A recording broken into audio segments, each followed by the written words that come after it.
Estamos de volta com o Jornal da Cultura, agora na companhia dos nossos comentaristas, o historiador Leandro Carnal, professor da Unicamp, e o reitor da Faculdade Zumbi dos Palmares, José Vicente. E lembrando que você pode mandar perguntas e fazer comentários pelo Twitter na hashtag Jornal da Cultura. Mas antes de a gente conversar com os nossos comentaristas, vamos ver a terceira reportagem da série Os Olhos que Condenam no Brasil. Na periferia das grandes cidades, o trabalho social é fundamental para afastar crianças das drogas.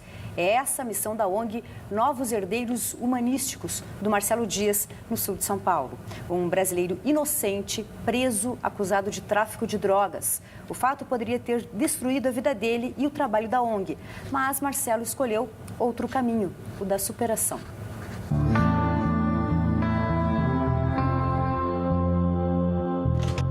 Meu nome é Marcelo Dias, eu tenho 40 anos.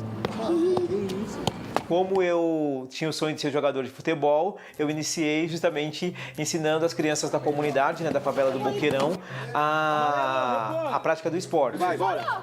1, 2, agora sai, isso, beleza! No dia 9 de junho, era um sábado, saí da faculdade, participei de uma reunião na associação, estou virando a rua da ONG. Eu vejo uma criança, franzinho, um outro rapaz um pouquinho mais alto. A hora que eles olharam assim, o meu carro vindo, eles dispensaram uma sacola de papel próximo de um poste. E do lado tinha um táxi parado. Eu não tinha ideia o que as pessoas estavam fazendo lá, não tinha ideia o que teria na sacola. Vieram 2 motos com policiais e esse policial perguntou pra mim qual que é a fita. E aí falou assim, vai, neguinho, filha da puta, mão pra cabeça. Aí já me empurrou, colocou o meu rosto na grade. Aí eu comecei a gritar. Falou baixinho pra mim, vamos ter uma conversa de vagabundo agora, certo? Eu sou preto, sou pobre, sou periférico, mas eu não sou vagabundo. Agora você vai segurar esse BO porque você fudeu a grana da equipe. Tem 5 quilos de cocaína ali pra você segurar. Quase 30 anos fazendo bem pras pessoas e eu tô sendo vítima de uma coisa que eu não fiz. Aquilo me deixava numa revolta. Por ser o Marcelo e todo mundo conhecer, ele somente iria passar lá, seria apenas uma averiguação, eu veria, porque o Marcelo não tem nada. O Marcelo trabalhava com carteira registrada, com vários prêmios de reconhecimento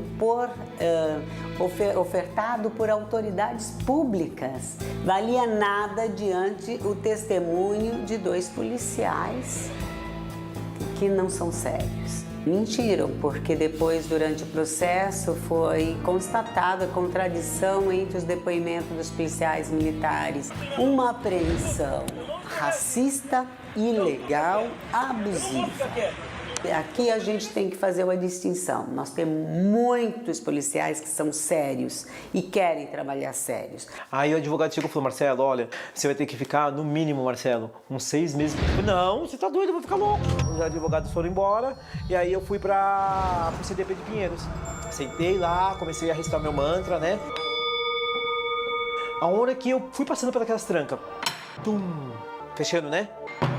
Eu falei, meu, olha onde eu tô entrando. É desumano. O cara toma água podre. A água fedia. A comida vem num balde desse tamanho. O cara pega um cabo de vassoura, aí um cano de PVC e prega no cabo. Aí joga lá aquele cano de PVC com a madeira, tira e coloca dentro de um recipiente pra você. Fiquei 10 dias sem poder receber jumbo, que jumbo é uma quantia de alimentos e de coisas para você se manter lá, que a sua família traz. Toda quarta-feira, quando eu via que minha mãe assinou lá o meu jumbo,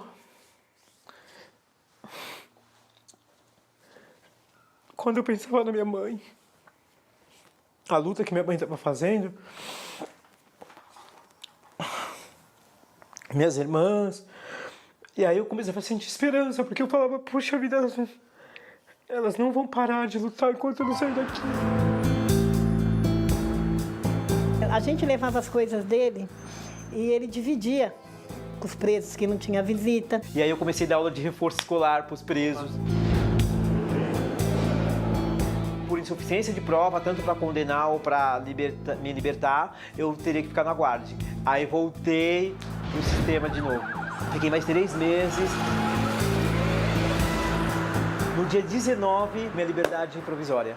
A hora que aquela tranca abriu, olhei assim pro lado, assim, eu vi um monte de mão das pessoas que eu ajudava acenando pra mim. Nossa. Obrigado por tudo, não abandona a gente. Luta pelos presos lá fora. Quando deu umas 6 horas, lá vem ele. Sem algema, ainda bem, que não veio algemado. O choro da minha mãe, o grito da minha mãe, ecoava assim dentro da minha vida, assim. Tipo, saindo aquela angústia que tava acabando. Sem brincadeira, foi uma semana de festa. Teve até show ao vivo no dia.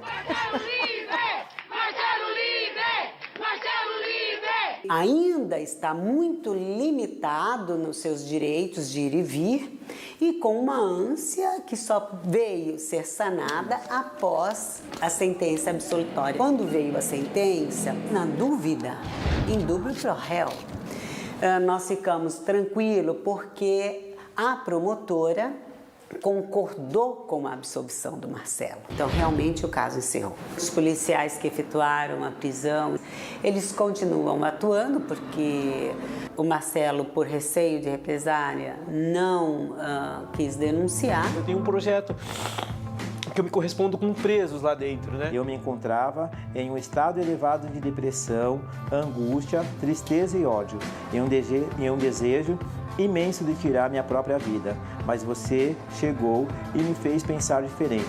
Se eu precisasse descrever você em uma palavra, acho que usaria anjo. O que nós temos agora é que pedir a reabilitação para tirar o nome do Marcelo do sistema de justiça. A Defensoria Pública entrou com a ação de reparação de danos. Tem um projeto de revitalização da ONG que ficou parado.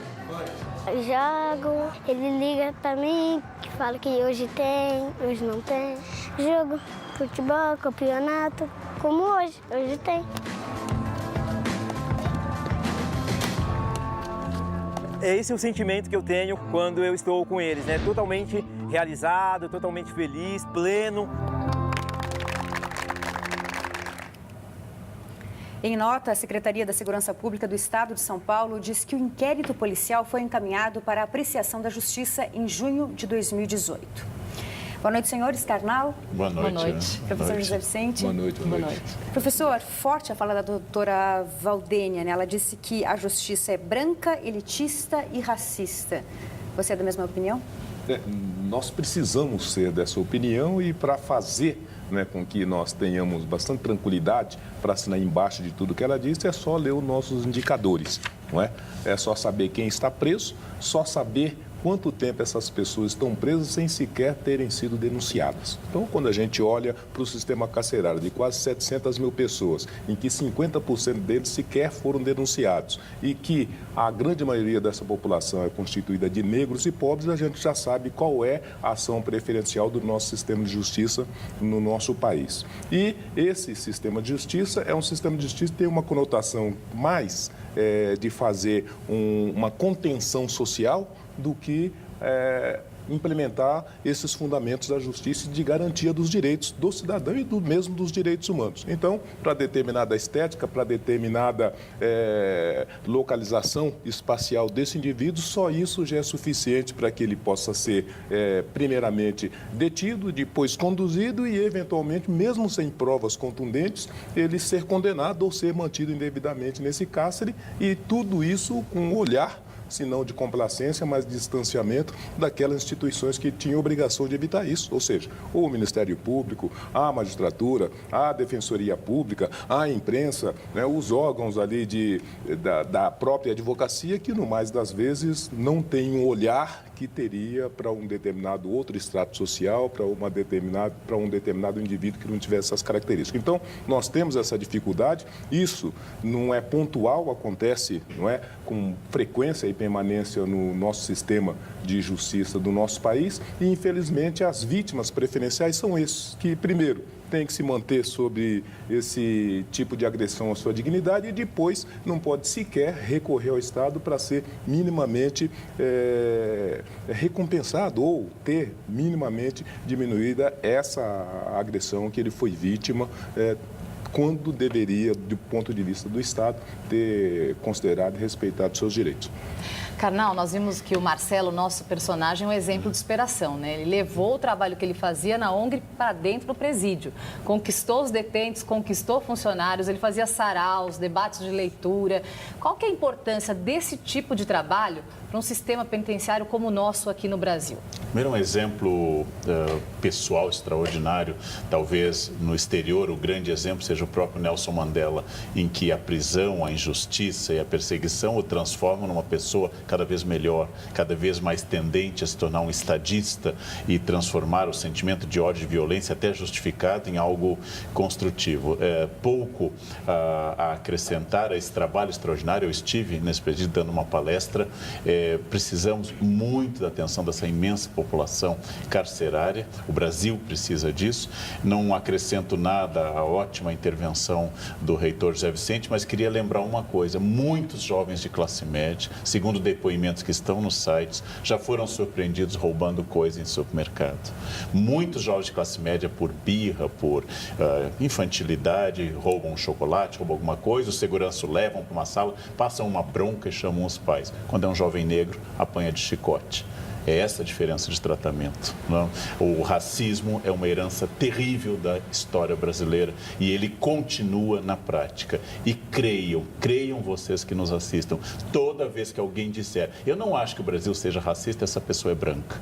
Não existe esse depoimento fora disso. É uma marca terrível na história do Brasil. Nós transformamos o racismo em crime inafiançável, imprescritível pela Constituição de 88. Faltam ações afirmativas e de educação de policiais e de elementos de segurança para que isso não se repita. É um crime repetido inúmeras vezes. Ser jovem negro na periferia de São Paulo, do Rio, das grandes cidades, é uma das maiores causas mortes hoje do Brasil. Você morre porque você é negro, porque você é jovem, porque você é do sexo masculino, que é hoje uma das maiores causas mortes. Nós precisamos enfrentar isso. Maioria demográfica no Brasil, os negros se transformam em minoria sociológica.